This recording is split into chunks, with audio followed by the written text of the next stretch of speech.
So now what we are going to talk is something called as immunity मेरे बच्चों। Immunity में बात करने से पहले मैं आपसे कुछ वेरी इंपॉर्टेंट थिंग्स बात करूंगा जो आपके एनसीईआरटी की बुक में थोड़ा सा पार्ट्स दिया हुआ है, right? So what they had given is something called as grafts. Now what do you mean by grafting? It's a transplantation. I mean transfer of kidney from one person to the another. इसको हम लोग kidney transplantation कहते हैं या kidney transplant कहते हैं, right? सो ये जो आप ग्राफ्टिंग करते हो, एक जन से लेके दूसरे जन को देते हो, ऐसे मौके पे graft from just any source, that is something called any animal और एनी अदर प्राइमेट और any human being, if you are doing it cannot be made since it cannot be done since the graft would be rejected sooner और later, my dear. The very important concept is something called as tissue matching, blood group matching. These two facts are very much essential before undertaking any graft. So tissue matching सबसे पहले कराना है, उसके बाद blood matching कराना है, फिर उस ग्राफ्ट या ट्रांसप्लांट को ये देखना है कि क्या ये पेशेंट के अंदर अटैच करने के बाद रुक पाएगा या फिर इसको बॉडी डिस्कार्ड कर देगी, because patient has to take immunosuppressant. अब मैंने आपको ये इम्यूनोसप्रेसेंट सिखाया है एक चैप्टर में, आप पता करके मुझे बताइएगा कि उस इम्यूनोसप्रेसेंट का नाम क्या है. अब इम्यूनोसप्रेसेंट जो है वो उसको एक दिन नहीं लेना पड़ेगा. He or she has to take it lifetime, my dear, because the body is able to differentiate between self and non self, and that is something called as what? Cell mediated immune response. So cell mediated immune response is responsible for graft rejection मेरे बच्चों, ठीक है?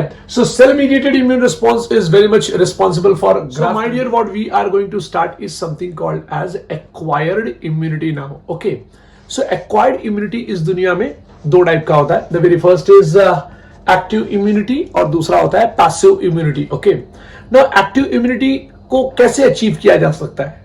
It can be achieved by two phenomena. The very first is artificial acquired active immunity और दूसरा होता है natural acquired active immunity. Now injecting killed microorganisms or their metabolic products that are known to cause disease. माने मैं injection लगा रहा हूं killed micro organisms का, या तो उसके metabolic products like certain proteins मैंने लगा दिया, इंजेक्शन लगा दिया, that can they are known to cause disease, my dear, right? अब ये डिजीज होने के बाद these are also termed as shots and they used to develop immunity to disease like what? Cholera, diphtheria. बच्चे लोग याद रखो, यहाँ पे मैं दो डिजीज का नाम तो ले ही चुका हूं, तीसरे डिजीज का भी नाम ले लेता हूं आपके सामने. तो पहला नाम था कॉलेरा, दूसरा नाम था समथिंग कॉल्ड एज डिप्थेरिया, तीसरा नाम था मीजल्स. नहीं दिया है बुक में, आप याद रखना, measles, rabies, typhoid and whooping cough. ये सारे लोगों का जो है वो हम आर्टिफिशियल एक्वायर्ड एक्टिव इम्यूनिटी के अंडर में रखते हैं. हमने यहां पे क्या दिया? किल्ड माइक्रो ऑर्गेनिजम्स और देयर प्रोडक्ट्स. तो लिख देता हूं मैं यहां पे, what I provided is killed microorganism, right? Killed microorganisms or their metabolic products. जब मैं बोलता हूं मेटाबॉलिक प्रोडक्ट्स दे रहा हूं मैं यहां पे, तो इसका आएगा प्रोटीन्स. ओके, सो प्लीज याद रखना, ठीक है? सो प्रोटीन्स दे देते हैं हम लोग, और प्रोटीन देने की वजह से which causes what? Which causes जबरदस्त एक्टिविटी इन द बॉडी और उसका इम्यूनिटी तैयार हो जाता है, ठीक है? याद रखना. Next is something called natural acquired active immunity. बहुत ही सिंपल है, लॉन्ग लास्टिंग इम्यूनिटी होती है. Natural acquired active immunity is long lasting immunity. ये सबसे पहली बात बताऊंगा मैं, right? It is long lasting immunity. Not only that मेरे बच्चों, मैं आपको बता दूं, it is developed as a result of what? Contracting disease. Please याद रखना, it is developed as a result of contracting what? Disease मेरे बच्चों. So it is developed as a result of contracting disease. मतलब अपने तरीके से, खुद ही तरीके से अपने को बीमारी लगी. प्लीज याद रखना, बहुत इंपॉर्टेंट है. खुद ही जो है वो अपने आप बीमारी लगी, वो इन्फेक्शन ठीक हुआ, और वो इन्फेक्शन ठीक होने के बाद मेरे बच्चों, वो इन्फेक्शन ठीक होने के बाद हमारी वो इम्यूनिटी तैयार हो गई. So you can see that active immunity is a type of immunity where either we are using killed microorganisms or their metabolic products like protein, और डायरेक्टली नेचुरल तरीके से ही हमारे बॉडी के अंदर ऑर्गेनिजम्स आ जाते हैं and our body fight and yes now we are immune to that type of what, immune to that type of something called as disease. So ये दोनों टाइप आई होप कि आपको समझ में आ गया होगा. Artificial acquired active immunity, killed micro organisms और their metabolic products like proteins.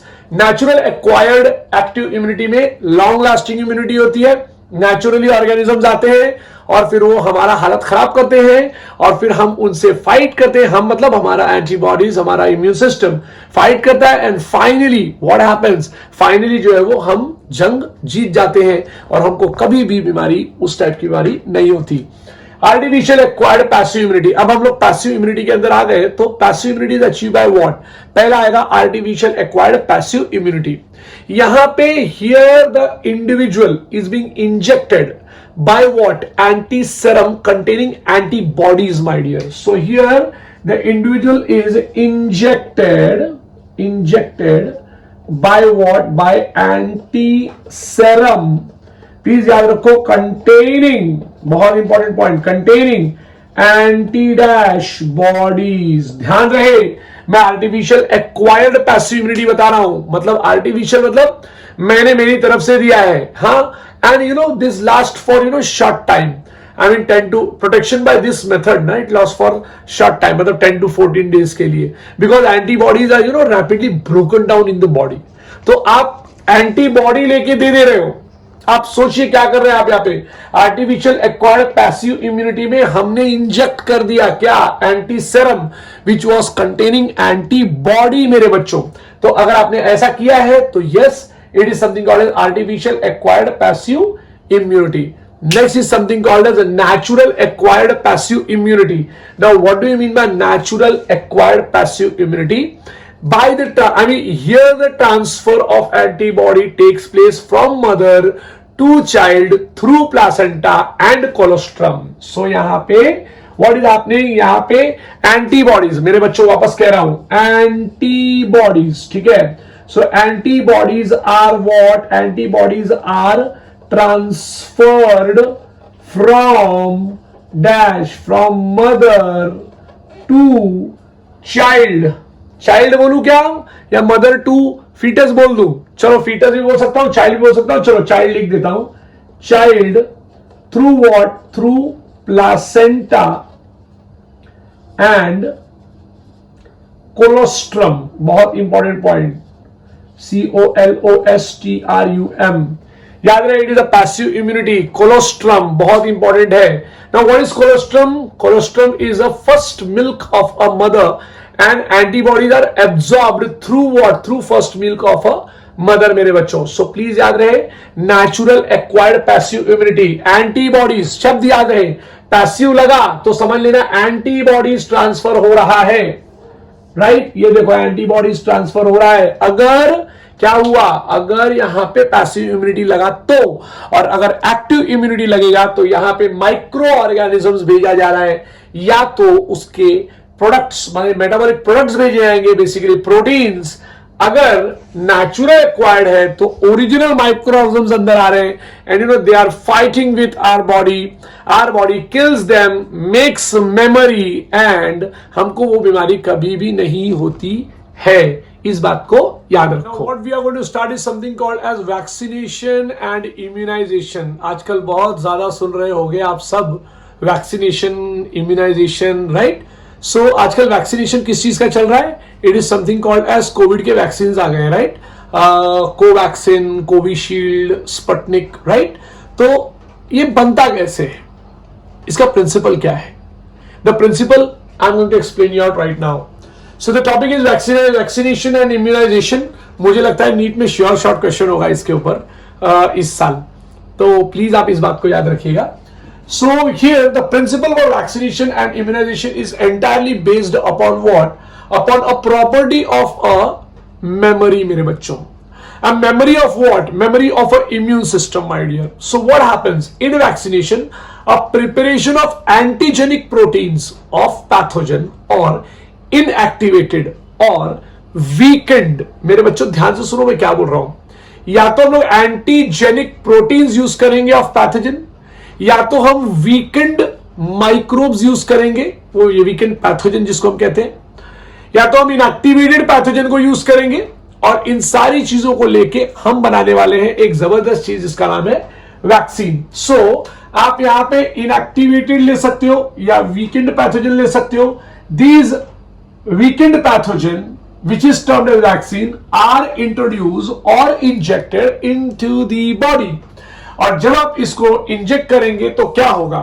Now the body will produce something called as antibody against this weakened pathogen, और शब्द याद रहे weakened pathogen और something called as inactivated pathogen, ठीक है, या antigenic protein, कुछ भी, ये तीनों में से कोई भी चीज के ऊपर हमारी body will produce antibodies against these antigens, right. अब जब ये होगा तो हम इस एंटीजन मतलब एंटीजेनिक प्रोटीन हो गया, इनएक्टिवेटेड और वीकेंड पैथोजन हो गया, हम इसको न्यूट्रलाइज करेंगे। हम मतलब हमारा एंटीबॉडीज को न्यूट्रलाइज करेगा, और न्यूट्रलाइज करते वक्त प्लीज याद रखना it will form a memory मेरे बच्चों। तो ये फॉर्म करेगा मेमोरी, ये बहुत इंपॉर्टेंट पॉइंट है। Now B and T cell, जब ये मेमोरी जो जनरेशन का बात है, it comes from something called as idea of B and T cell. तो यहां पे मेमोरी बी सेल और मेमोरी टी सेल्स फॉर्म होंगे। They will recognize the pathogen quickly on subsequent exposure. वापस अगर कभी एक्सपोजर हुआ, so they will recognise it and they will be producing antibodies overwhelmingly, मतलब इतना ज्यादा एंटीबॉडीज प्रोड्यूस होगा मेरे बच्चों की they will invade the entire the bacteria, microbes, आप किसका भी नाम ले, तो हम लोग पूरा का पूरा जो है वो मतलब हमारा बॉडी जो है वो they will produce antibody and will invade entire structure. If a person is infected with some deadly microbes to which quick immune response is required, which basically occurs in tetanus. Now, tetanus is caused because of a bacterium called as Clostridium tetani, right? So, we need to directly inject a preformed antibody. Please याद रखना, आपके book में वो performed मत पढ़ लेना. It is preformed antibodies or antitoxin. Now, what do you mean by antitoxin? It is a preparation containing antibodies to the toxin, मेरे बच्चों. So, ये antibodies, antitoxin हम डालते हैं. Even in a case of a snake bite, my dear, the injection which is given to the patient contains preformed antibodies against the snake venom, and this type of immunization is called as what? Passive immunization, my dear. Recombinant DNA technology had allowed us the production of antigenic polypeptides of pathogen in bacteria or yeast. मतलब वो जो antigenic production जो हम करते हैं वो जो है वो बेसिकली हम लोग बैक्टीरिया और यीस्ट के अंदर by the help of recombinant DNA technology के थ्रू करते हैं। Vaccines produced using this approach allow large scale production. मतलब जो काम हमको मशीन में करना होता है वो बेसिकली हम किसी बैक्टीरिया या यीस्ट के अंदर कर लेते हैं और ग्रेटर अवेलेबिलिटी ऑफ इम्यूनाइजेशन कर पाते हैं। और ऐसा हमने किया था with respect to something called hepatitis B vaccine के साथ। एंड क्वेश्चन आ सकता है आपको एग्जाम में कि हेपेटाइटिस बी वैक्सीन जो है वो ये किससे प्रोड्यूस की गई थी? तो it was being produced by a very very important fungi called as yeast मेरे बच्चों। Now let us start with a very important topic called as allergies. Now कभी भी आप कोई नए प्लेस पे जाते हैं, कभी भी आप किसी नई चीज पर जाके बैठते हैं, बेसिकली बेड्स पे, यू स्टार्ट स्नीजिंग, छींक आने लगता है, वीजिंग होने लग जाता है विद नो एक्सप्लेन्ड रीजंस, मतलब उसका कोई रीजन नहीं है बट फिर भी हो रहा है। तो some of the other particles which is present in the environment like pollen grain हो गया, लाइक माइट्स हो गए, दूसरे छोटे छोटे कीड़े हो गए, पैथोजेंस हो गए, they are the one, they are different at different places, they are present, and जब ये हमारे बॉडी को टच करते हैं तो what happens, we give exaggerated response, and the exaggerated response of immune system to certain antigens present in the environment is called as allergy. Please मेरा ये शब्द याद रखना, the exaggerated response of the immune system, जरूरत से ज्यादा exaggeration और response given by immune system to certain antigens present in the environment मेरे बच्चों is called as what? Allergy मेरे बच्चों। ये बहुत नॉर्मल बात होती है। आपको एक नया कपड़ा भी अगर पहन लेंगे और वो नया कपड़ा आपके बॉडी को टच हुआ तो प्रोबेबली आपको जो है बहुत ज्यादा जो है वो इन्फ्लेमेशन शुरू हो जाएगा या बहुत ज्यादा आपको रेडनेस आ जाएगा। This is all something called as allergy. It's nothing but exaggerated response मेरे बच्चों। The substance to which such immune response is produced is called allergies. Please याद रखना। The antibody produced to these allergens, I can say, the one who causes allergy is termed as allergens. तो इसके लिए जो हम antibody produce करते हैं, the name of these antibodies are IgE, immunoglobulin E type.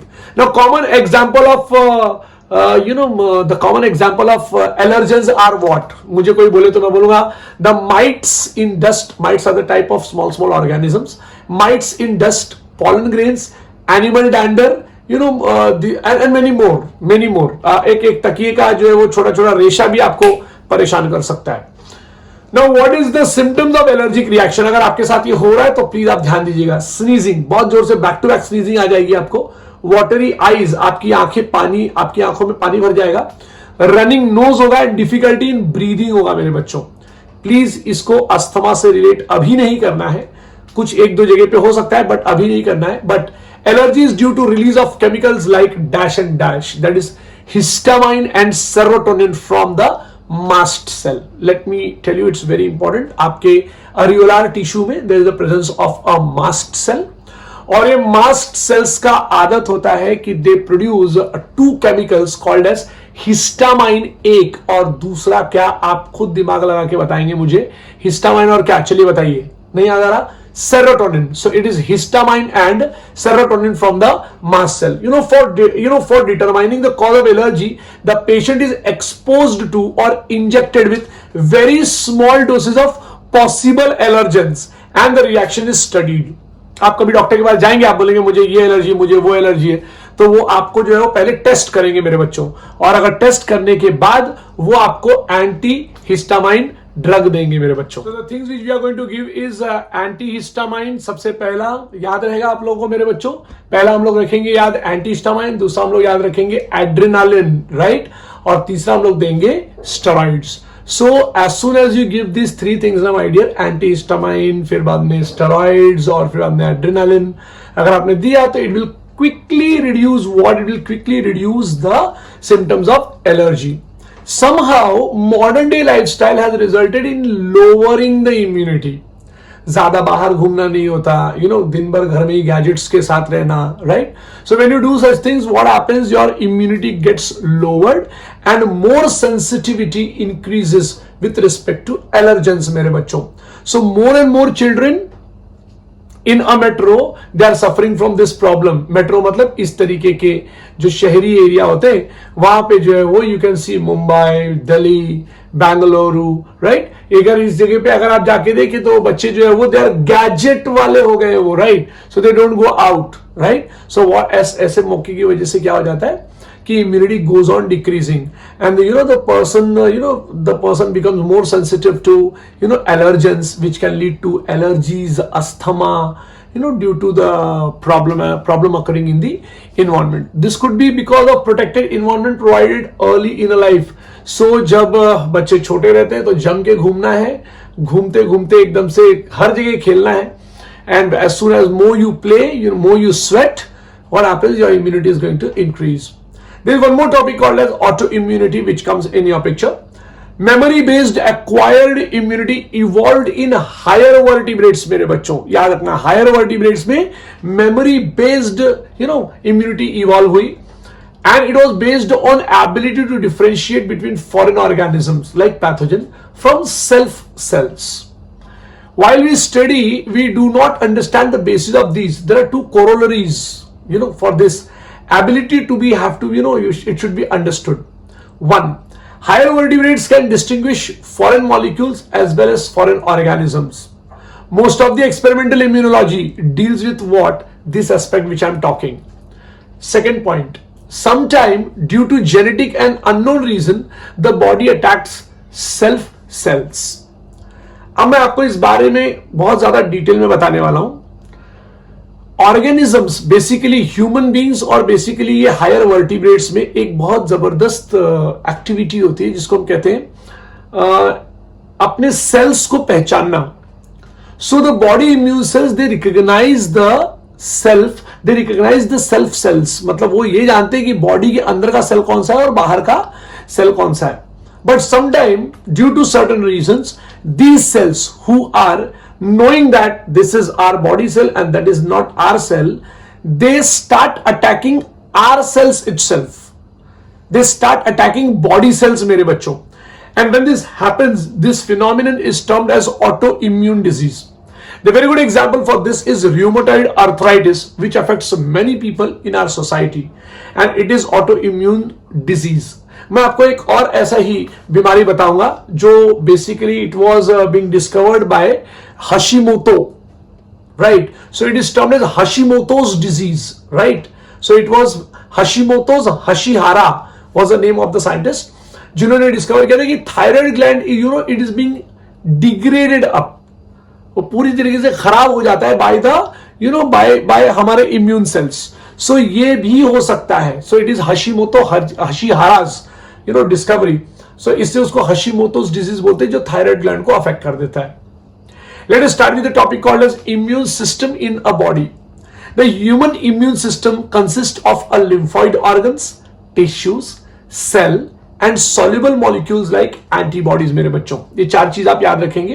पहला नाम होगा लिम्फॉइड ऑर्गन, दूसरा नाम होगा टिश्यू, तीसरा नाम होगा सेल्स और चौथा नाम होगा soluble molecule like antibodies. Immune system is a unique in the sense of something called is it recognises. जैसे मैंने आपको बताया ना, फॉरेन एंटीजेंस को रिकॉग्नाइज कर लेना, रिस्पॉन्ड करना to the unique to the different type of pathogens. Remember रखना, याद रखना. So the immune system also plays a very important role in allergic reactions, autoimmune diseases and organ transplantation. चलो lymphoid organs का बात करते हैं मेरे बच्चों. आपने सुना तो हुआ ही रहेगा कि लिम्फॉइड ऑर्गन्स कहां कहां प्रेजेंट होते हैं. So these are the organs इनके ओरिजिन और इनके मैचुरेशन और इनके प्रोलिफरेशन ऑफ लिम्फोसाइट्स में बेसिकली ये सब अलग अलग प्लेसेस पे होते हैं. लिम्फोसाइट सेल्स आप जानते हैं कि they are basically produced in bone marrow cavity by bone marrow cells, और वहां पे जब वो बड़े होते हैं, सो अगर वो वहीं पैदा होके वहीं बड़े हो गए तो they are termed as B cell और बर्सल सेल. और अगर वो पैदा हुए वहां लेकिन जाके वो अपना एक्शन दिखा रहे, मतलब मैच्योर हो रहे, they are born in what? They are born in bone marrow cell, but as soon as they get matured, they reach to something called as a thymus gland. तो अगर वो thymus gland पे पहुंच जाते हैं और वहां मैच्योर होते हैं, so they are termed as T cells. मेरे बच्चों प्लीज याद रखना. सो एंटीजन सेंसिटिव लिम्फोसाइट्स है ये दोनों के दोनों, the B cells and the T cells. After maturation, the lymphocyte migrates to secondary lymphoid organs like spleen, पहला नाम, lymph node, दूसरा नाम, tonsils, तीसरा नाम, चौथा नाम, Peyer's patches. Peyer's patches of small intestine, my dear, and appendix. ये सब जगह आप याद रखेंगे. वापस सारे नाम ले लेता हूं. spleen, lymph node, Peyer's patches, right? दूसरा इंपॉर्टेंट पॉइंट टॉन्सिल याद रखना, दो होगा आपको. The secondary lymphoid organ they provide the site for interaction of lymphocyte with the antigens, which then what happens, they proliferate and they become effector cells, my dear, ready to fight. मेरा बच्चा, the location of various lymphoid organs in a human body is lymph node, thymus, lymphatic vessels, spleen, ये सारी जगह पे ये रहते हैं. Now the bone marrow is a main lymphoid organ, मेरे बच्चों. Bone marrow is a main lymphoid organ where all blood cells, including lymphocytes, are produced. The thymus, which is present here, is a lobed organ. हालांकि बड़ा रहता है बचपन में, लेकिन जैसे जैसे प्यूबर्टी आती है, it gets very small. So it is present near the heart मेरे बच्चों. जैसे मैंने आपको बताया, बीनीथ द ब्रेस्ट बोन, ये ब्रेस्ट बोन है, ये ब्रेस्ट बोन के पीछे. The thymus is quite large at the time of birth, my dear, but what happens, they keep on reducing in size, छोटा होते चले जाते हैं till the time of puberty, और वो till the time of puberty ना एकदम छोटे हो जाते हैं. Both bone marrow and thymus provides what? Micro environment for the development of maturation of T lymphocytes. T lymphocytes के मैंने आपको टाइप्स बताए थे, killer T cells, suppressor T cells, याद आ रहा है? तो ये सारी बातें आप याद रखना। The spleen is what, it is a large bean shaped organ मेरे बच्चों, mainly contains lymphocytes and phagocytes. Phagocytes are also type of WBC cells. Lymphocytes तो आप जानते ही हैं। Basically, they act as a filter of the blood by trapping blood-borne microorganism. तो blood के अंदर जो घूमने वाले माइक्रोऑर्गेनिज्म होते हैं ना मेरे बच्चे, अरे बहुत दौड़ा दौड़ा के पकड़ता है उन लोग को ये। Spleen also has large reservoir of erythrocyte, माने आरबीसी। आरबीसी बहुत ज्यादा प्रेजेंट होंगे स्प्लीन के अंदर। The lymph nodes are small solid, याद रखना, structure located at different points of the lymphatic system. पूरे बॉडी में आपको छोटे छोटे गोल गोल स्ट्रक्चर्स दिखेंगे।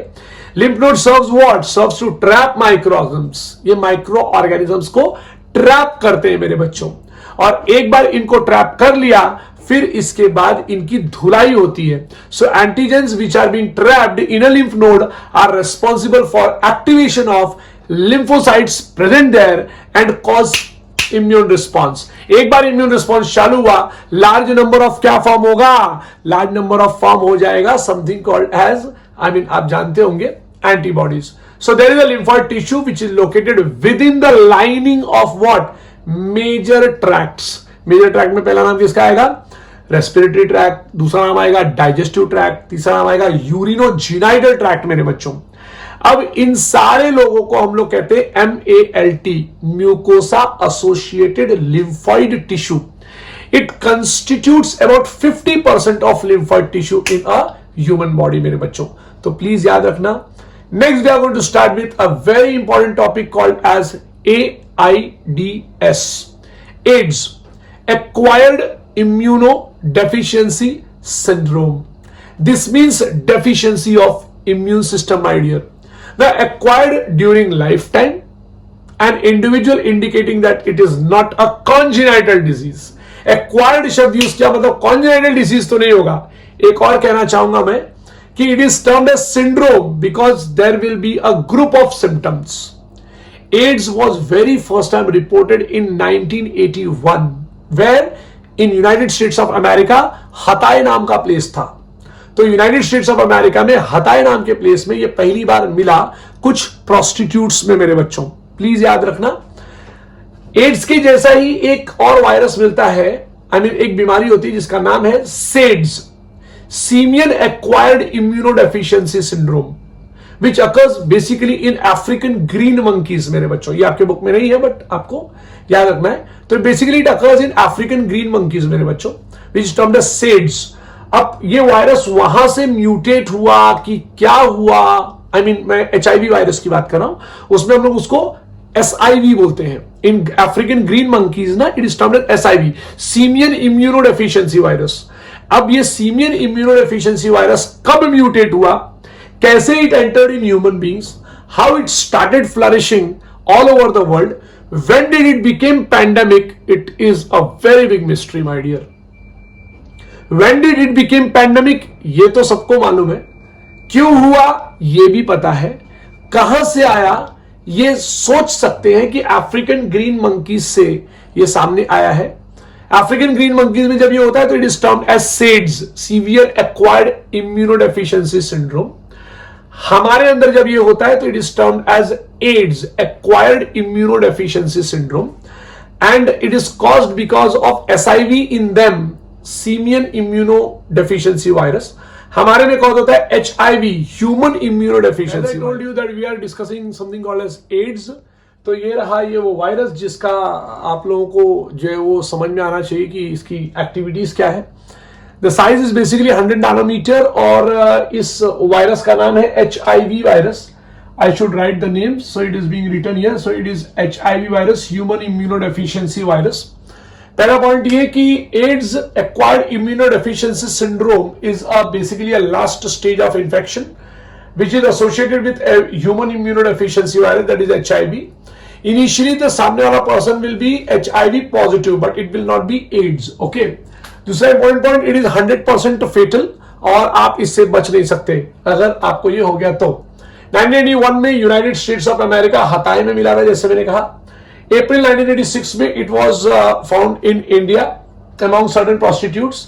जब USA में मिला था तो भी वो ऐसे ही मिला था, बट यहां पर भी वो प्रोस्टिट्यूट्स में मिला था इन चेन्नई, तमिलनाडु। इससे पहले 1970s में जैसे मैंने आपको बताया कि अफ्रीकन ग्रीन मंकीज में मिला था ये, एंड सी इसको हम लोग कहते थे उस समय simian AIDS, that is SAIDS, and it is termed as SIV, simian immuno deficiency virus. It was very first time isolated by Luc Montagnier from France, और उसके बाद गैलो नाम के साइंटिस्ट ने उसको यूएसए में भी आइसोलेट किया. आइसोलेट मतलब निकाल कर लेके आना. Now, if you see a structure HIV virus का, तो it is very simple basically, but the function is very complex. सबसे पहला पॉइंट यहाँ पे ये कि हम लोग एकदम इनर कोर से चलते हैं.